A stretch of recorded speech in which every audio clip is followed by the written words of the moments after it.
बंधन small cap fund पिछले कई सालों से टॉप परफॉर्मिंग फंड रहने के बावजूद में इसके ऊपर लेकर बहुत सारे सवाल खड़े हो चुके हैं और कमेंट बॉक्स में काफी सारे क्वेश्चंस भी आप कर रहे हो, क्योंकि टॉप परफॉर्मिंग फंड से पिछले एक साल में ये एक मिड परफॉर्मिंग फंड बन के यहाँ पे रह गया है। तो समझेंगे इस फंड के बारे में, भविष्य क्या रह सकता है, एज ए इन्वेस्टर हमें क्या करना चाहिए, बने रहना चाहिए, एग्जिट कर देना चाहिए, अगर नया इन्वेस्टमेंट करना चाहते हैं तो करना चाहिए, नहीं करना चाहिए। एजुकेशनल पर्पस के लिए, एनालिसिस पर्पस के लिए सारा डेटा दे रहा हूं आपको। इस चीज को अपनी रिसर्च में यूज करना है, अपना डिसीजन अपने अकॉर्डिंग ही ले। सबसे पहले फंड के बारे में देखिए तो ऑलमोस्ट 21,000 करोड़ का एयूएम इस फंड का पहुंचने वाला है। 0.48% का एक्सपेंस रेशियो चार्ज कर रही है, जो कि ट्रेडिशनल स्मॉल कैप फंड्स के मुकाबले में कम है। तो ये खर्च आपसे कम ले रही है फंड मैनेज करने का। एक चीज जो इसके बारे में खास समझने वाली चीज है, ये फंड 1.96% का पोर्टफोलियो टर्नओवर रेशियो मेंटेन कर रहा है, अभी भी 21,000 करोड़ के एयूएम पे भी, जहां पे कैटेगरी एवरेज जो एयूएम है 48 का है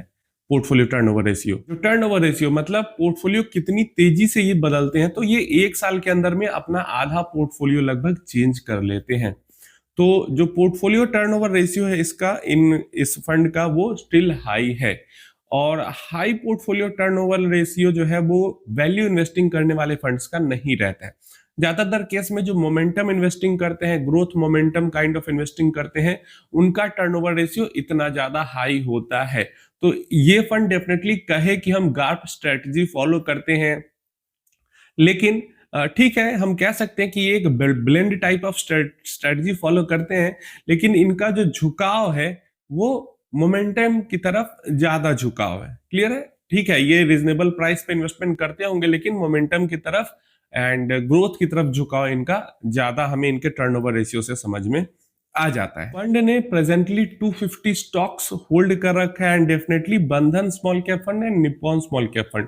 स्मॉल कैप कैटेगरी में दो ऐसे फंड है जिन्होंने बहुत ज्यादा स्टॉक होल्ड कर रखा है, और इन्होंने साबित किया है कि बहुत ज्यादा नंबर ऑफ स्टॉक्स होल्ड करके, मतलब ओवर डाइवर्सिफाइड पोर्टफोलियो बना के भी अच्छा रिटर्न जनरेट किया जा सकता है। और इसके अलावा इनका जो डाइवर्सिफिकेशन, मतलब काफी डाइवर्सिफाइड पोर्टफोलियो, लाइक टॉप 10 में सिर्फ 20% का एलोकेशन है, टॉप 5 में सिर्फ 13% का एलोकेशन है, टॉप 3 सेक्टर में सिर्फ 45% का एलोकेशन है। तो अच्छा खासा डाइवर्सिफाइड इन्होंने पोर्टफोलियो यहाँ पे बना रखा है। अगर परफॉर्मेंस रिटर्न्स की बात करते हैं, सिर्फ रिटर्न्स के बारे में नहीं बात करेंगे, आगे और डिस्कस भी करेंगे, लेकिन रिटर्न्स अगर देखते हैं तो ये फंड, इस फंड ने 7 इयर्स भी कंप्लीट नहीं किए हैं, 10 इयर्स तो छोड़ ही दो, 5 इयर्स डेफिनेटली इसने कंप्लीट कर रखे हैं। तो 5 इयर्स में, 3 इयर्स में एंड 2 ईयर में, इन तीनों टाइम पीरियड में काफी हेवी अल्फा जनरेशन इस फंड ने करके दिया है। ऑलमोस्ट 8 to 10% का अल्फा जनरेशन इस फंड ने करके दिया है। नंबर भी मैंने जैसा बताया कि हर टाइम पीरियड में टॉप फंड है, लेकिन पिछले एक साल में ये फंड अल्फा जनरेशन नहीं कर पाया है, एंड जो फंड है वो टॉप से मिड में आ चुका है। तो 31 म्यूचुअल फंड में 13 नंबर पे ये फंड आ चुका है और ड्रॉप ही कर रहा है।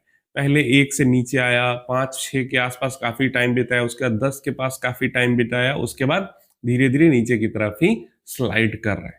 तो फंड की जो परफॉर्मेंस एंड रैंकिंग है वो नीचे की तरफ स्लाइड कर की है पिछले एक साल में धीरे धीरे। और पीछे बीच में भी मैंने एक वीडियो बनाया था जब ये 6-7 नंबर पे था, मैंने कहा था कि फंड अब थोड़ा सा डाउन हो रहा है। अभी देखिए परफॉर्मेंस हमें समझ में आ गई, long term performance top notch है, पिछले एक साल में परफॉर्मेंस खराब हुई है। एक दिक्कत है इस फंड के साथ जिसको हम डिस्कस करेंगे यहाँ पे। सबसे पहले हम समझ लेते हैं, जो पीई है, इतना high portfolio turnover ratio maintain कर रहे हैं ये बंधन स्मॉल कैप वाले, बट इसके बावजूद में ये 16-17 के पी पर काम कर पा रहे हैं, ये डेफिनेटली काबिले तारीफ यहाँ पे बात। डेफिनेटली ये रीजनेबल प्राइस पे ही परचेस करते हैं स्टॉक्स को। अभी के टाइम पे इनका जो पोर्टफोलियो का प्राइस टू अर्निंग रेशियो है वो एवरेज जो पोर्टफोलियो है स्मॉल कैप का उससे काफी नीचे, लाइक 26 पे मिनट एवरेज पोर्टफोलियो रेशियो है पीई का, और इसका 16 पे है। तो काफी रिजनेबल पोर्टफोलियो इनका है प्रेजेंट टाइम पे भी बाकी कैटेगरी के मुकाबले में। बाकी चीजें उतना काम की हमारे नहीं। ये हमें समझ में आ गया कि अभी भी पोर्टफोलियो ये जो मेंटेन कर रहा है वो सस्ता है।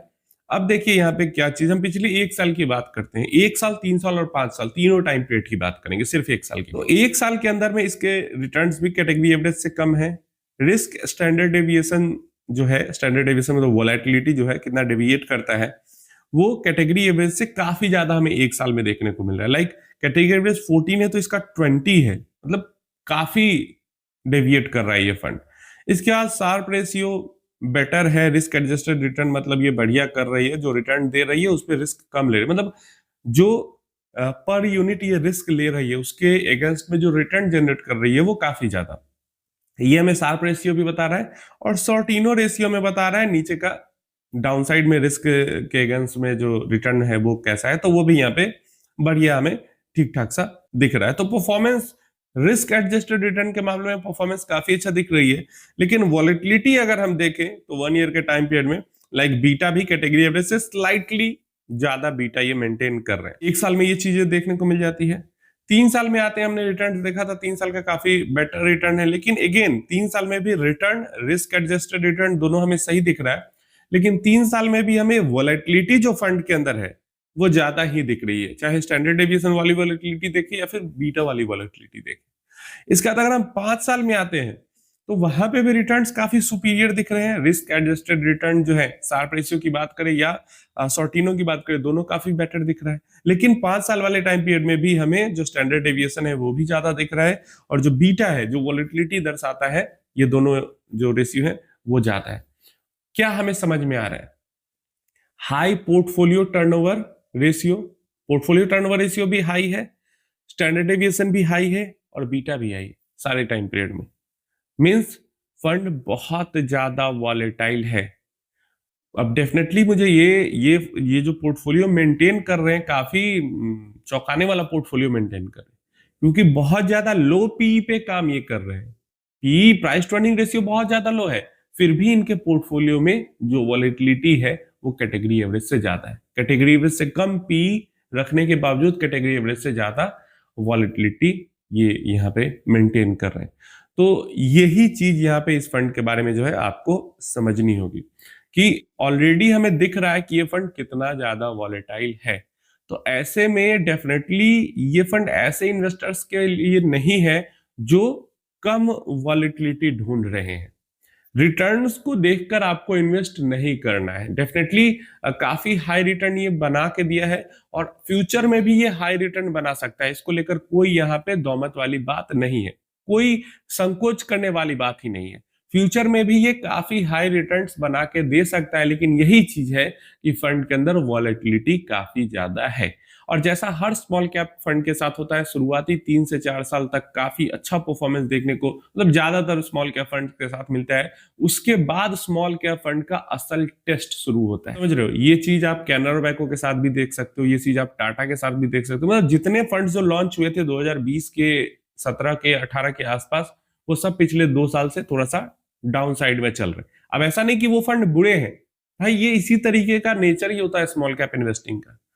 तो ऐसा हो सकता है कि आने वाला, जैसे पिछले 1 साल में इसकी परफॉर्मेंस डाउन हुई है, आने वाला 6 महीना 1 साल भी इसका डाउन परफॉर्मेंस में ही जाए, लेकिन जो वॉलेटिलिटी को झेलने वाला इन्वेस्टर है, जिसको वॉलेटिलिटी से डर नहीं लगता है, उसके लिए वो एक्युमुलेशन का फेज हो सकता है, परफॉर्मेंस का खराब होना। उसके बाद फिर जब परफॉर्मेंस सही होगी तो वहां पे फिर वो तगड़ा रिटर्न देगा। लेकिन जो इन्वेस्टर वॉलेटिलिटी को नहीं झेलना चाहते हैं, वो थोड़ा कम स्मॉल कैप में वॉलेटिलिटी तो मिलेगी लेकिन कम वॉलेटिलिटी चाहिए, तो वो दूसरे फंड्स की तरफ जा सकते हैं। क्लियर है? नए इन्वेस्टर के लिए भी वही चीज होगी, पुराने इन्वेस्टर के लिए भी वही चीज होगी। ये फंड वॉलेटाइल होगा और हेवीली वॉलेटाइल होगा।